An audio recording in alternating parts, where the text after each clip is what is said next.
اس امام کے کئی اشارات ہیں، ان اشارات میں ایصال ثواب کے لیے بھی مولا نے بہت کام کیا.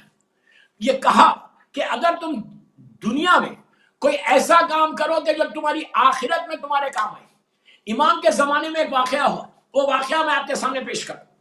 ایک شخص سیریا سے آ رہا تھا، شام سے، سیریا سے وہ آ رہا تھا مدینہ منورہ میں، اور اس نے آ کے اس خواب کو امام کو بتایا تھا، اور مولا نے کہا تھا کہ جو تو نے دیکھا ہے وہ سچ ہے. اب سنو، ایک امام کا چاہنے والا یہ ٹریول کر رہا تخیے میں، اپنے مذہب کو چھپایا ہوا، سیریا سے مدینہ منورہ قافلے میں آ رہا، کاروان اس کا چل رہا. راستے میں، اچھا اس زمانے میں جو ایک کاروان چلتے تھے تو دن میں ٹریول کرتے تھے، اس لیے کہ کیملز پہ، ہارسز پہ لوگ ٹریول کرتے تھے، تو پورا گروپ کا گروپ ہوتا تھا، 100 آدمی 200 آدمی ایک ساتھ ٹریول کرتے تھے، اور کیملز پہ رہتے تھے یا گھوڑوں پہ رہتے تھے. بڑا آہستہ دن میں فجر کے بعد نکلتے تھے، مغرب سے پہلے کسی ویلیج میں، کسی گاؤں میں ان کو پتہ رہتا تھا کہ اتنا ڈسٹینس ہم کتنی دیر میں طے کریں گے، اور جا کے اس گاؤں میں ٹھہر جاتے تھے، ٹھہر کے رات وہاں گزارتے تھے. رات میں کوئی ٹریول نہیں کرتا تھا، سیف نہیں تھا، پھر دن میں ٹریول کرتے، تو اسی لیے مہینوں لگ جاتے تھے ایک جگہ سے دوسری جگہ پہ جانا. اور سیریا سے مدینہ منورہ آج زیادہ ہے، تو اس زمانے میں تو اور تھا. تو یہ قافلہ جا رہا تھا. راوی کہتا ہے کہ جس نے پانچویں امام سے اس کی سند لی تھی، ہوا کیا، جب جا رہا تھا یہ کہتا ہے کہ ہم آدھا راستہ گزر گیا، ہم ایک بستی کے قریب پہنچے تھے، مسلمانوں کی بستی تھی، وہاں محب آل محمد بہت رہتے تھے، اور میں بھی مولا کا چاہنے والا تھا، لیکن میں اپنے مذہب کو چھپایا ہوا. ہم جب شام میں اس ولیج میں پہنچنے سے پہلے، اس سے آدھا کلومیٹر پہلے ایک قبرستان، ایک سیمیٹری، ایک گریو یارڈ تھا، وہاں سے قافلہ گزرا. تو میں نے کہا یار وہاں جا کے اپنے گاؤں میں اس ولیج میں رہنے سے بہتر ہی کہ میں رات میں، شب جمعہ، جمعرات کی رات، میں اسی گریو یارڈ میں ٹھہر جاتا، یہیں پہ عبادت کر لوں گا، شب جمعہ کی فاتحہ بھی پڑھ لوں گا، پھر صبح میں اپنے قافلے کو جوائن کر لوں گا. اس نے جو گروپ لیڈر تھا اس سے بات کی کہ میں یہیں اتر جاتا ہوں، میں صبح میں پھر تم لوگ جب یہاں سے جاؤ گے تو ہم تم کو جوائن کر لیں گے. اسے کہا مجھے کوئی ایشو نہیں. قافلہ آگے بڑھ گیا، یہ وہیں ٹھہر گیا.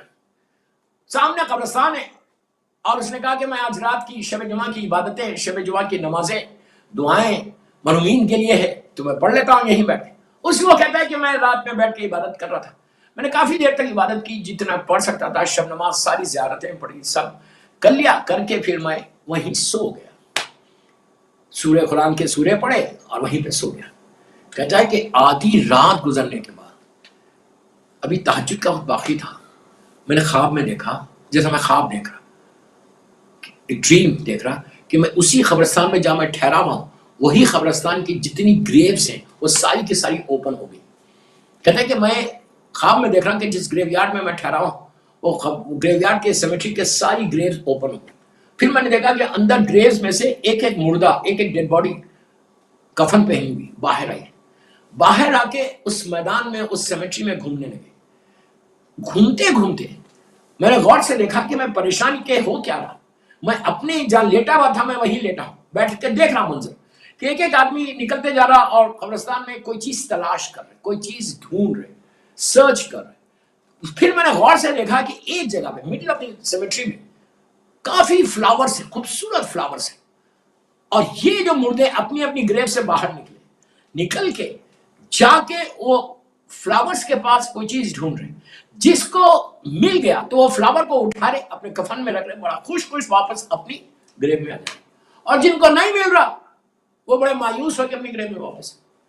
سامنے سے جو یہ مردے جا رہے تھے اس وقت انسان ہے جو گزر رہے تھے. اس واقعے کو شیخ عباس قمینی میں لکھا ہے. جب گزر رہے تھے تو میں نے ایک سے پوچھا بھائی کیا ہو رہا ہے، تم لوگ کون ہو، کیسے تم لوگ باہر نکل کے گھوم رہے؟ تو اس نے ایسا دیکھا، دیکھ کے آگے بڑھ گیا. مطلب وہ بادر ہی نہیں کرا یہ کیا پوچھا. میں نے 2-3 سے پوچھا، پھر میں اپنی جگہ سے اٹھا. میں کوئی فیری ٹیل سٹوری نہیں سنا، 5 امام سے اس نے کنفرمیشن لیا. اس کے پیچھے بڑا پیغام ہے. اب دیکھو، یہ کہتا ہے کہ میں آگے بڑھا. آگے بڑھنے کے بعد میں نے دیکھا کہ پورے قبرستان کا ہر مردہ باہر نکل کے کوئی چیز تلاش کر رہا فلاورز کا. مل رہا تو خوش ہو گئے، نہیں مل رہا تو افسوس ہے. میں نے دیکھا کہ پورے گریوز میں ایک گریو ایسی ہے کہ جس کی گریو تو کھلی بھی ہے، اور وہ بندہ گریو کا جو صاحب گریو ہے وہ باہر آ گیا، اور باہر آ کے خالی منظر دیکھ رہا، سب کو اس طرح دیکھ رہا جو لوگ تلاش کرے ڈھونڈ رہے. میں اس کے پاس گیا، میں نے جا کر اس سے پوچھا یہ کیا ہو رہا. تو اس نے ایسا دیکھا دیکھے گا تمہیں معلوم نہیں شب جمعہ تھرسڈے نائٹ ہے؟ اس نے کہا میں جانتا ہوں. تو کہا تھرسڈے نائٹ اللہ کی رحمت آسمان سے آتی ہے. جو اعزا، جو رشتہ دار، جو خاندان والے اپنے ماں کو، اپنے باپ کو، اپنے بھائی کو، بہن کو، مردوں کو بھیجتے ہیں، وہ اللہ کی رحمت آج آتی ہے. یہ پھولوں کی شکل میں آتی ہے، اور جس کے پاس آتی ہے وہ لے کے جب اپنی گریب میں جاتا ہے اس کی ساری تکلیفیں دور ہو جاتی. اس لیے کہ اس نے عیسیٰ علیہ السلام لے کے آیا. کوئی سورہ یاسین لے کے آیا، کوئی سورہ ملک لے کے آیا، کوئی سورہ رحمان لے کے آیا، کوئی مثال دے رہا ہوں، کوئی حدیث قصہ لے کر آیا، کوئی یتیم کو کھانا کھلایا وہ لے کر آیا، کسی غریب کی کسی نے مدد کی وہ لے کے آیا، شب جمعہ کا صدقہ لے کے آیا، جو لے کے آیا. وہاں پہنچا اور وہاں وہ لے کے جب لحد میں آئے گا تو اس کا سارا عذاب دور ہو جائے گا. جو جس کو نہیں مل رہا، جو مایوس ہو کے واپس آ رہا، اس کے اعزا، اس کے رشتہ دار، اس کی اولاد، اس کا بیٹا، اس کی بیٹی نے کوئی بھیجا نہیں عیسیٰ علیہ السلام.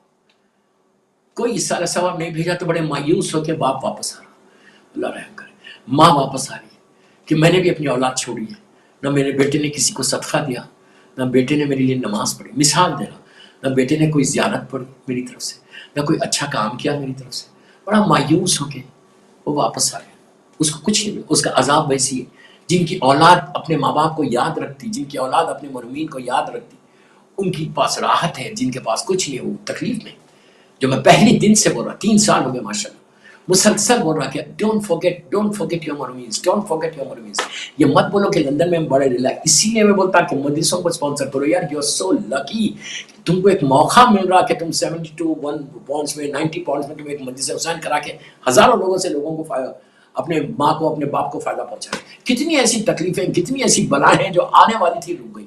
کتنی ایسی مصیبتیں تھیں. جب ماں باپ کی مصیبت دور ہوگی تمہاری مصیبت دور نہیں ہوگی، 100% دور. اس لیے کہ وہی ماں باپ تمہارے حق میں دعا دیں گے. تو بہرحال وہ کہتا ہے کہ میں ان سے پوچھا کہ جس کو نہیں پہنچا وہ بڑے مایوس ہو کیا رہے. اس نے اس سفر پہ جانے والے نے یہ صاحب لحد جو باہر جس سے بات کر رہا تھا اس سے پوچھا کہ سارے لوگ تو تلاش کر رہے ہیں، لے کے آ رہے، تم کو ضرورت نہیں ہے یہ فلاورز کی. اس نے ایسا دیکھا، دیکھے گا مجھے. اس نے کہا کہ میری گریو میں دیکھو. کہتا اب جو میں نے جھانکا گریو میں، اس گریو فلاور سے بھری ہوئی. اس نے کہا اچھا وہ تو ایک فلاور لا کے خوش ہو رہے ہیں، تمہارے پاس اتنے کہاں سے آ گئے؟ اتنا تم کو کیسے ریوارڈ مل گیا؟ تم نے کیا کیا تھا دنیا؟ اس نے کہا میں دنیا سے آئے. تو کہا تم نے کیا کیا؟ اس نے کہا میں فلاں بستی میں رہتا ہوں جو قبرستان سے بالکل قریب تھی لوکیلٹی. کہ تم میرے بیٹے سے پوچھنا جا کے. بس یہ بولا خواب سے بیدار ہو گیا. وہ کہتا ہے اس کے بعد میں سو ہی نہیں سکا. بس تہجد کی نماز پڑھی، پریشان کیا ہوا کیا یہ میں نے کیا دیکھا. صبح میں فجر کی نماز پڑھ کے ابھی قافلہ آنے والا تھا، جو ایڈریس دیا تھا اس نے، میں اس ایڈریس پہ تیزی سے گیا. صبح کا وقت تھا، بالکل سورج نکلا تھا، ہلکا دن چل رہا تھا، ابھی میرا قافلہ آ رہا تھا. میں تیزی سے اس کے گھر گیا اپنی سواری پہ، اور جا کے میں نے جو ایڈریس دیا تھا اس پہ جا کے ایڈریس کو نوک کیا. جب میں نے نوک کیا تو ایک جوان آدمی اچھا باہر نکلا. بالکل اس کی صورت جو رات میں نے خواب میں دیکھا تھا اس کی صورت سے بڑا ریزیبلنس ہے. میں نے سلام کیا. میں نے سلام کر کے کہا یہ بتاؤ کہ کیا تمہارے ڈیڈ زندہ ہے؟ کیا تمہارے والد زندہ ہے؟ از اے لائف؟ تو اس لڑکے نے کہا کہ میں انہی کا بیٹا ہوں اور وہ زندہ نہیں ہے، وہ مر گئے. تو اس نے پوچھا کب مرے؟ تو کہا ابھی حال میں. تو کہا کہاں دفن کیا؟ گریف کہاں ہے ان کی؟ تو اس نے کہا وہ جو قبرستان ہے راستے میں جو آپ کو ملا ہوگا اس قبرستان میں. اس نے پوچھا کہ اس قبرستان میں کوئی لوکیشن بتا سکتے تھے کہاں، کوئی اسپاٹ بتا سکتے؟ اس نے سوچ کے کہا کہ فلاں اسپاٹ پہ، وہی اسپاٹ جو اسپاٹ کو رات میں خواب میں. اس نے یہ سارا خواب اپنے اس کے بیٹے کو بیان کیا کہ تمہارا باپ کو تو اتنا ریوارڈ ملا، اتنا اجر ملا کہ لوگ ایک پھول کے لیے تڑپ رہے.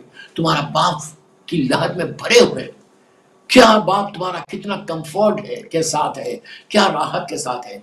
تو اس نے کہا آپ کو میرا پتہ کس نے بتایا؟ کہا تمہارے باپ نے دیا. اور تمہارے باپ نے کہا کہ جا کے، میں نے جب پوچھا کہ اتنی رحمت تمہارے پاس کہاں سے آ گئی، تو کہا کہ جا میرے بیٹے سے. اس نے کہا کہ تمہارے باپ نے کہا کہ جا کے تمہارے بیٹے سے پوچھو، اس لیے میں پریشان ہو کے آؤں گے. یہ بتاؤ تمہارے باپ نے زندگی میں کیا کیا تھا، اپنی لائف میں کیا کیا جو تم کو معلوم کہ جس کی وجہ سے ان کو مرنے کے بعد اتنا اجر ملا. اب تم لوگ بھیج رہے، جو بھی بھیج رہے وہ تو مل رہا ہوں، لیکن وہ جو ساتھ کیری کیا انہوں نے، یہ کون سا عمل کیا؟ تو اس نے کہا اچھا. اب یہ بیٹا تعجب کرنے لگا. بیٹا نے کہا اچھا میرے باپ کو اتنا اجر ملا، اتنا ریوارڈ ملا وہ عمل کا. اس نے کہا پلیز بتاؤ، مجھے جانا ہے، میرا قافلہ چل رہا. اس نے کہا کہ ہم لوگ بزنس مین اس ایریے کے، ہم بڑے بزنس مین ہیں، کاروباری لوگ ہیں، اور ہماری کئی پراپرٹیز تھی، کئی شو رومس ہیں. میں اپنی لینگویج میں آپ کو سمجھانے کے لیے بول رہا ہوں. کئی شو رومس ہیں ہمارے. ایک ہماری پراپرٹی تھی جو middle of the centre of the city میں تھی، بڑی پرائم اسپاٹ تھا، بڑا پرائم اسپاٹ. تو وہ اسپاٹ کے لیے مجھ سے انہوں نے کہا کہ انہوں نے ڈیسائیڈ کیا، میرے ڈیڈ نے، کہ بس اس جگہ کو میں اللہ کے لیے وقف کر دوں گا. نماز ہوگی، قرآن ہوگا، یتیموں کا یہاں سے خیال ہوگا، عزاداری حسین ہوگی. یہ پانچویں امام کا زمانہ ہے، پانچویں امام کا زمانہ ہے. چوتھے امام کی شہادت ہو گئی. کہا یہاں پہ عزاداری حسین ہوگی، مولا حسین کی عزاداری کریں گے. انہوں نے وقف کر دیا. ہم نے منع کیا، ہم نے کہا بابا یہ اتنا اچھا اسپاٹ ہے، پرائم اسپاٹ ہے، یہاں بزنس اچھا ہو سکتا. انہوں نے کہا نہیں، مجھے یہ سب دیکھنا نہیں، یہ سینٹر پوائنٹ ہے، لوگوں کو آنے کو آسانی ہوگی، عبادت میں اللہ کی عبادت کریں، قرآن پڑھے، نماز پڑھے، اور میرے مولا کا ذکر کریں. کہا یہ اتنا اس کا اجر ملا کہ کئی چیزیں ایک ساتھ مل کے آ گئی. تو بیٹے نے کہا اچھا میرے باپ کو اتنا ملا.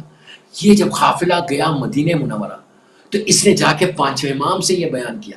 تو پانچویں امام نے کہا کہ جو تم نے دیکھا ہے وہ سچ ہے، کہ میرے جد کی عزاداری میں، میرے جد کی عزاداری میں اگر مجھے بار بار بولتا کہ کہا میرے جد کی عزاداری میں کوئی خرچ کرے گا، نماز تو سبھی پڑھ رہے، روزہ تو سبھی رکھ رہے، یتیموں کا خیال تو کر رہے آپ، لیکن عزاداری کے لیے کام کرو.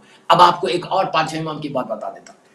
یہ پورے واقعے سے نتیجہ کیا نکلا، یہ میں اپنے لیے نہیں بول رہا، میں آپ کے فائدے کے لیے بول رہا ہوں کہ مجلس حسین تمہاری بلاؤں کو، مصیبتوں کو، تکلیفوں کو، پریشانیوں کو دور کرے، اور بہترین یہ جب دنیا میں کرے تو مرنے والوں کے لیے